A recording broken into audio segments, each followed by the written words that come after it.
지난 한 주간은 특별히 우리나라 역사에 중요한 일이 하나 있었죠. 국회의원 선거가 있었습니다. 또 국회의원 출마하는 바람에 공석이 된 지방의회 보궐선거까지 우리 또 동네에는 있었고요. 어제는 세월호 2주년 추모 행사들이 있었고요.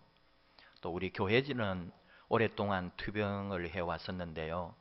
중고동부의 김홍규 교육전도사님 누님이 어젯밤 늦게 하나님 품에 안겼습니다. 암으로 오랫동안 고생을 했는데 어제 결국은 돌아가셨어요. 오늘 오후에 찬양 예배 마치고 바로 G샘병원 장례식장에 유족들을 위로하러 우리 교회에서 가려고 합니다. 오늘 주신 말씀은 여러분 우리 사도행전 강해를 통해서 그리고 또 주일에도 한두 번 설교를 통해서 다비다의 이 선행과 구제에 대하여 설교한 적이 있습니다. 배울 것이 많이 있는 그런 여자분이죠. 교회가 다 여자분들이 중심이 되어 있는데 초대 교회 때도 이렇게 여성이 아주 귀하게 교회에서 쓰임받고 심지어 죽었다가 살아난 일까지 겪게 되는 아름다운 이야기가 오늘 주신 말씀입니다. 근데 오늘 우리는 꼭 이 말씀에 주시는 이 다비다의 선행과 구제보다도 조금 더 다른 내용들도 같이 좀 보려고 하는 거죠. 욥바라고 하는 곳에 다비다라고 하는 여제자가 있었다. 사도행전에서 제자라고 하는 것은 그저 신앙을 가지고 있는 예수 믿는 사람이라고 보면 됩니다. 예수님의 제자들은 사도라고 이름한다 그렇게 말했죠. 그래서 이 욥바에 예수님의 복음이 들어갔고 그리고 예수님을 믿게 된 사람들 중에 이 다비다라고 하는 여자가 있었다는 거죠. 그리고 많은 사람들을 또 이렇게 구제하는 일에 선행하는 일에 해서 사람들 속에 많은 감동을 주었던 그런 사람이었고 아파서 죽었다 하는 거예요. 병들어 죽음에 이렇게 되어 있죠. 욥바는 여러분들에게 한 번씩 설명도 해드렸는데 지중해하고 붙어 있는 이스라엘이 지중해하고 붙어 있거든요. 지중해라는 게 우리가 그림만 생각해도 예쁘고 아름다워요. 실제로 봐도 이 이스라엘에서 바라보는 지중해가 얼마나 푸르고 깊은지 멋지고 아름다운 자연이죠. 그 욥바항이 바로 지중해에 붙어 있는 항구고 이 구약 시대에는 많은 사람들이 이 욥바항을 이용했어요. 여러분들도 들어보신 사람 중에 요나가 욥바항에서 하나님의 명령을 받았는데 엉뚱한 데로 가게 되는 바로 그 항구가 욥바 항구거든요. 그런데 헤롯 왕 때에, 그러니까 이제 예수님 때죠. 그때가 그 헤롯 왕 AD 37년에 케사르 가이사랴 로마 황제에게 헌사하기 위하여 인공 도시를 만들어요. 인공 항구를. 그게 바로 욥바에서 위로 올라간 그 바다에다가 가이사라라고 하는 인공 항구를 만들어 가지고 로마 황제에게 헌사를 하는 거죠. 아주 아부의 극치죠. 수많은 사람을 동원해 가지고 건설을 했는 그런 것인데 그때부터는 이제 이 가이사랴 향이 이제 중심이 되는 거예요. 무역이라든지 모든 게. 사도 바울이 옥에 갇혀 있던 많은 시간이 가이사랴에 있었고 그 가이사랴에 총독이 와 있고요. 다 거기가 이제 로마로 가기 다 좋고 좋은 그런 지역이고 휴양하기 좋은 곳이고 이래가지고 거기가 뭐 수영장이며 모든 시설이 다 돼 있었거든요. 그러니까 거기에 이제 이 권력자들이 항상 가서 머물고 사도 바울이 로마에 압송될 때도 가이사랴 항구를 통해서 로마로 가게 돼요. 그런 식이 이제 바뀌어 버리는 거죠. 신약 시대에 와서는. 바로 이 구약 시대는 그 욥바항이 그렇게 여러 가지로 이용된 곳이었다. 근데 신약에서는 이제 조금 힘이 약해져 가고 있는 그런 곳인데 어쨌든지 욥바에 이 다비다라고 하는 귀한 여성이 있었다는 거죠. 이름이 두 개가 나왔어요. 다비다라고 하는 여제자다. 이 다비다가 아람어예요. 그 당시에 이 사람들이 사용하는 부르는 이름이에요. 그러니까 이스라엘 안에서 부를 때는 다비다라고 불렀겠죠. 근데 이 사도행전은 헬라어로 기록이 되어 있거든요. 그러니까 헬라어 독자를 위하여 다비다의 뜻이 뭔지를 설명을 한 게 도르가다 이 말이에요. 그러니까 헬라어를 아는 사람들은 다비다라고 하면 무슨 말인지 모르겠지만 이름의 뜻이 도르가다 하니까 사슴이구나. 암사슴 또는 영양 양 종류 중에 영양이 있죠. 그 양 같은 걸 부를 때에 도르가인데, 그러니까 우리로 생각하면은 사슴자가 들어가 있는 그런 이름이겠죠. 다비다라는 뜻이. 어쨌든 이런 이름도 예쁘고 선행하고 구제하는 귀한 여성이 있었는데, 이 사람이 사람들에게 뭘 했다고요? 39절이에요. 지은 속옷과 겉옷을 보여줬거든요. 이 다비다가 그렇게 했다는 거죠. 다비다가 죽고 나서 다비다로부터 선물을 받고 옷을 얻어 입고 또 여러 가지로 도움받은 사람들이 그냥 사람 죽었다고 온 게 아니고 자기들이 받았던 선물까지 다 원래 그분 이 다비다가 지어준 옷 같은 걸 막 들고 와가지고 베드로가 오니까 막 베드로 앞에 풀어 헤쳐놓고 이 옷들이 다 이 다비다가 우리한테 지어준 옷이라고, 이 만들어준 옷이라고 하면서 이제 돌아가셔서 어떡하냐고, 그런 이제 상황을 우리가 좀 상상을 할 수가 있어요. 이제 여기부터 우리가 오늘 좀 다른 내용을 한번 보려고 하는 거죠. 뭐냐 하면은 37절이에요. 그때에 병들어 죽음의 시체를 씻어 다락에 누이니라. 그냥 얼른 생각하면은 장례를 위한 것인가라고 싶지만 실제는 그러지 않다는 거죠. 장례를 해야죠. 죽었으니까. 뭐 칭칭 감아가지고 뭐 해가지고 장례식을 해야 되는데 성경학자들이 지적하는 게 있어요. 이거는 사실은 이해할 수가 없는 모습이라는 거죠. 이스라엘 사람들은 죽은 시체나 죽은 동물이나 죽은 것을 아주 부정하게 생각하기 때문에 절대로 가까이 하지 않아요. 그런데 이렇게 죽은 사람을 다 씻겨가지고 다락에다가 딱 뉘어놓았다는 거잖아요. 아무리 인정이 많고 도움을 받은 사람이지만은 시체인데 그걸 굳이 그렇게 장사도 안 지내고 거기다가 왜 두었느냐 할 때에 왜 그렇게 했을까 하는 질문이죠. 퀴블러 로스라고요. 우리말로는 인간의 죽음 이렇게 번역이 됐는데 On Death and Dying 이라고 하는 그런 책이 있어요. 이게 지금은 많이 알려졌지만 옛날에는 이런 것도 우리가 잘 몰랐거든요. 죽음을 대하는 사람들의 5가지 태도. 그러니까 죽어가는 사람이 아니고 사랑하는 사람이 죽어갈 때 그거를 지켜보고 있는 우리들. 이 사람들이 그 사랑하는 사람의 죽음을 받아들이는 태도에 대하여, 단계에 대하여 실험과 분석을 통하여 그 결과를 내놓은 책이죠. 처음에 나왔을 때 굉장히 신선하고 많은 사람들의 이목을 끌었어요. 죽어가는 사람을 바라보는 이 사람들이 이제 공통된 5단계가 있는데, 첫째는 죽음을 현실로 받아들이지 않는 거부의 단계죠. 인정을 하지 않는 거예요. 우리 엄마는 죽지 않을 것 같고 그런 거 있죠. 우리 아빠는 죽지 않을 것 같은데 이렇게 병들어 지금 죽어가고 있는 거죠. 그걸 거부하고 싶은 거죠. 그리고 그 다음 둘째 단계는 why예요. 왜 나에게 이런 아픔을, 왜 우리 엄마를 죽게 해가지고 나한테 이런 고통을 주는가? 왜 우리 엄마 더 살아야 되는데 지금 돌아가셔야 하는가? 그런 식의 원망과 분노의 단계예요. 세 번째는 하나님과의 거래를 통하여 죽음에 대한 수용을 유보하는 단계예요.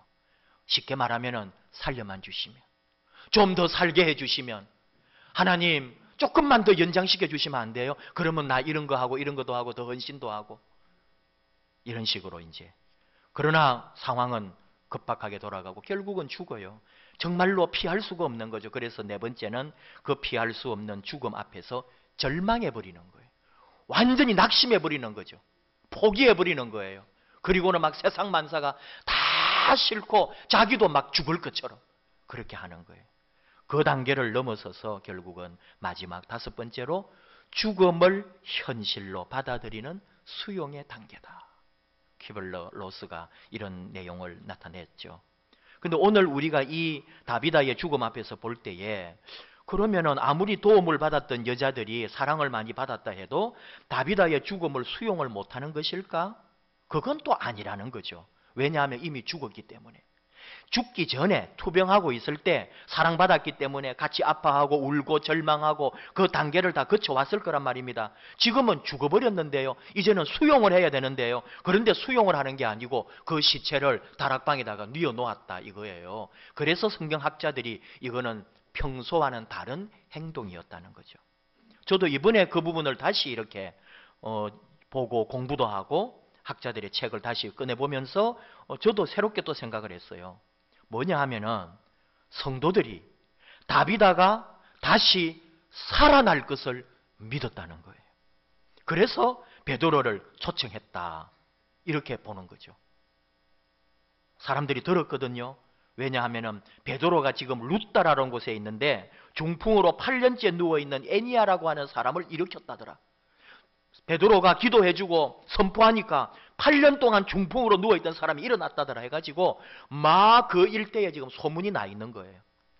바로 오늘 말씀 앞에 32절부터 35절까지 루다에서 베드로가 중풍병자 애니아를 일으키는 내용이 나와요. 그래서 사람들이 막 예수를 믿고 소문이 많이 퍼졌거든요.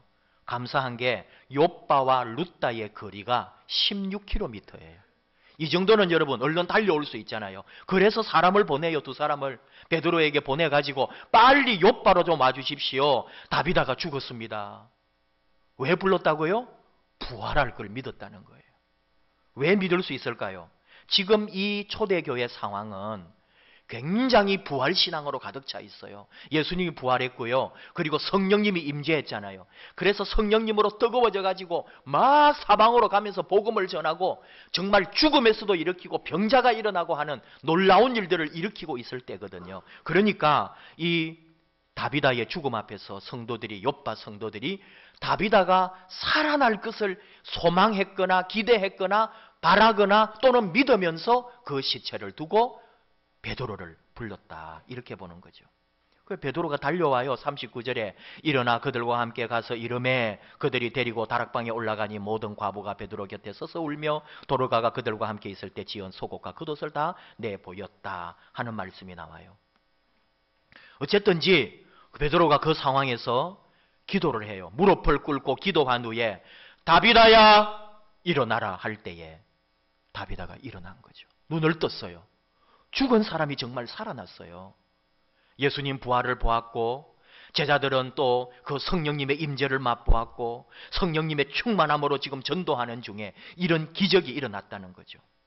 그리고 기적을 보고 사람들이 모여들고 사실 초대교회를 비롯하여 어느 나라 어느 민족이나 기독교가 초기에 들어갔을 때는 언제나 거기에 기적이 일어났습니다.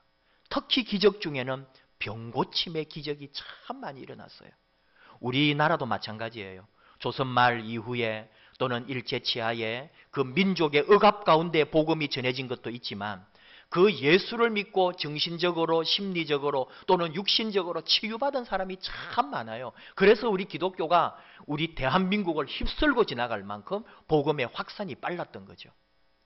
지금 마찬가지로 남미나 아프리카예요. 지금 기독교 복음이 굉장히 그래도 강력하게 전파되고 있거든요. 근데 그 수많은 남미와 아프리카의 많은 대중 집회 가운데 일어나는 일이 병자의 치유입니다. 그 부흥 강사라든지 선교사님들이 말씀을 선포할 때에 막 사람들이 일어나고요. 온갖 병이 치유되고 놀라운 기적들을 눈으로 직접 보기 때문에 지금 막 급수적으로 복음이 확산되는 거죠. 근데요, 영원히 그러지는 않더라고요.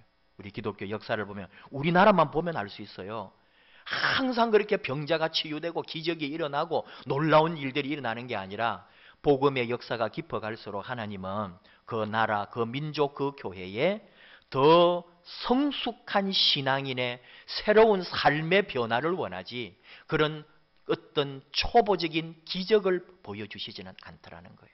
그러니까 우리만 해도 벌써 이제 120년, 130년 기독교 역사가 시작되니까 이제는 우리에게 말씀으로 인한 성숙함과 그리스도인으로 이 세상을 바르게 살아가는 삶을 요구하시는 거죠. 아마 남미도 아프리카도 또 중국도 그런 변화의 과정을 겪게 될 것입니다. 오늘 우리는 이 지금 다비다 사건을 통해서 조금 더 새롭고 다른 걸 하나 보려고 그러는 거예요.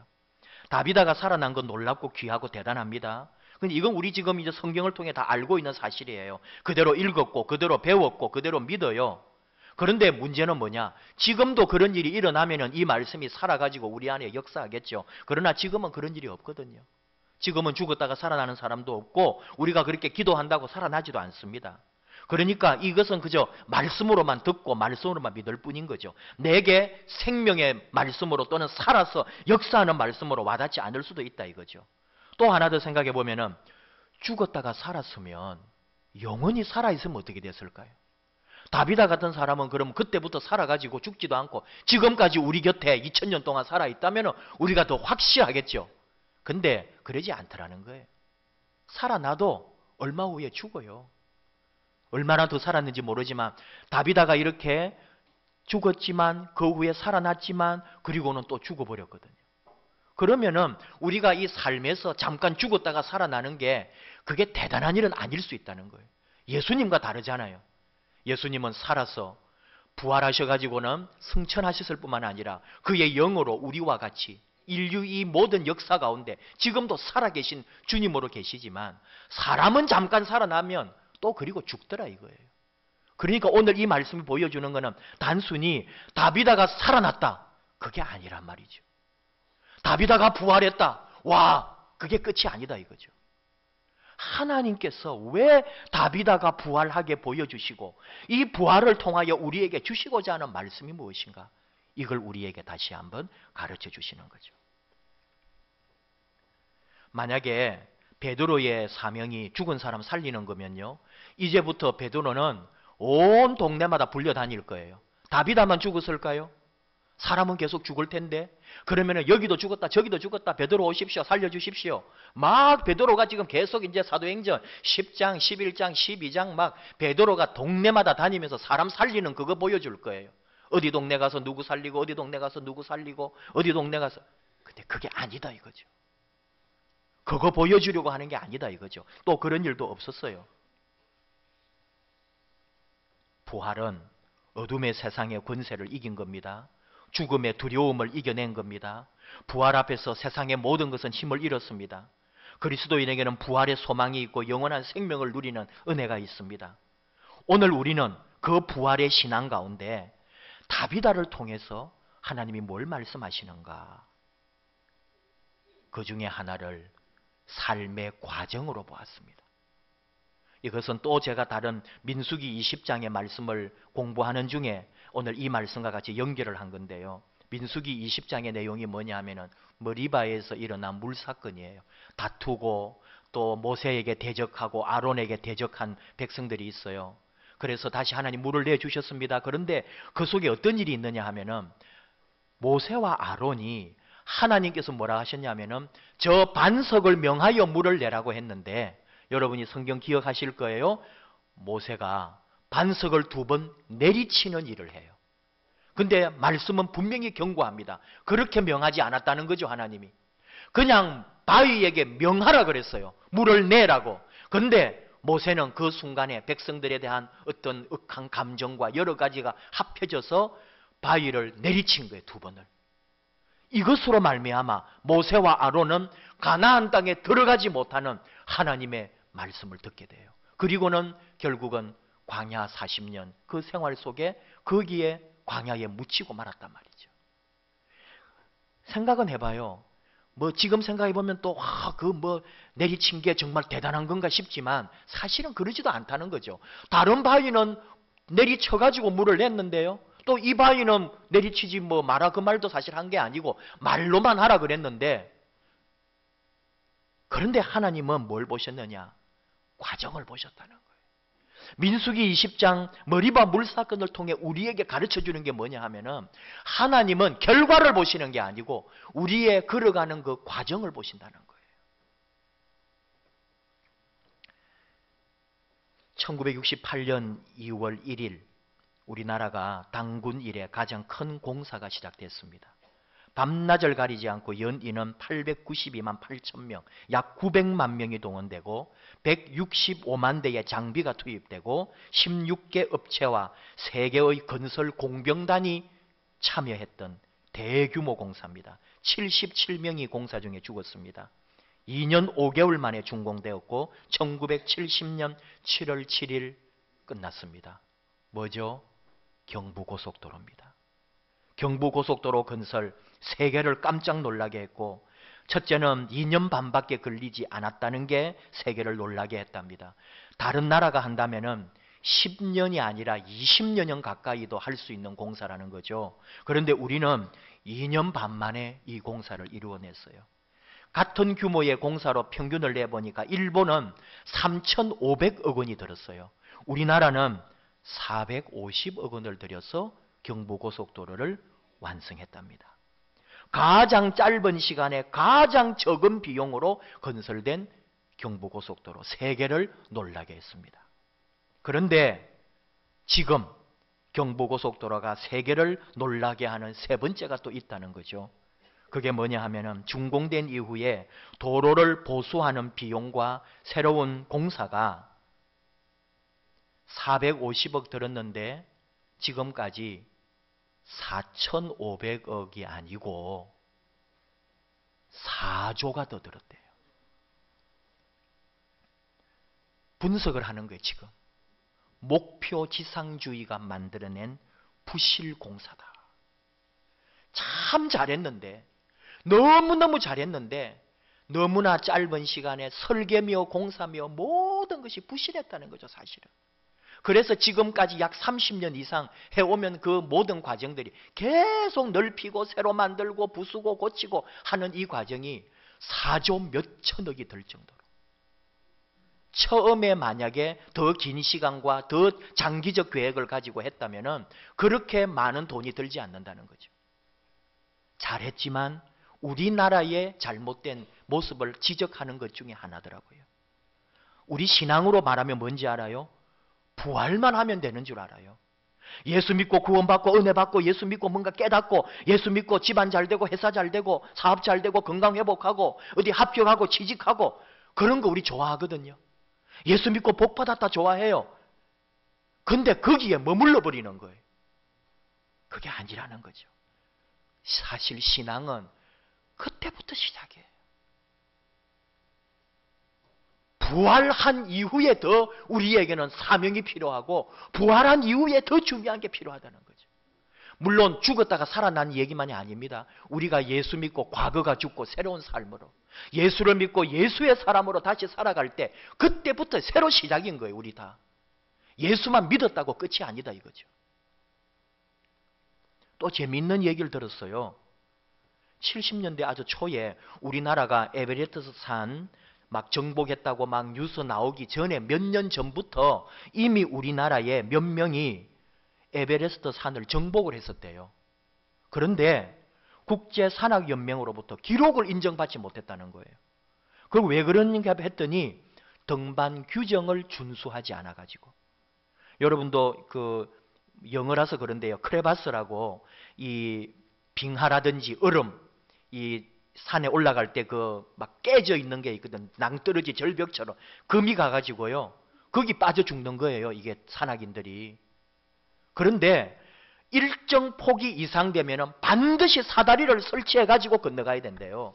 그런데 우리나라 산악인들은요. 이 정도는 건너뛸 수 있다 가지고 건너뛰어버린다는 거예요. 충분히 건널 수 있으니까. 그런데 그렇게 하면 안 된다는 거죠.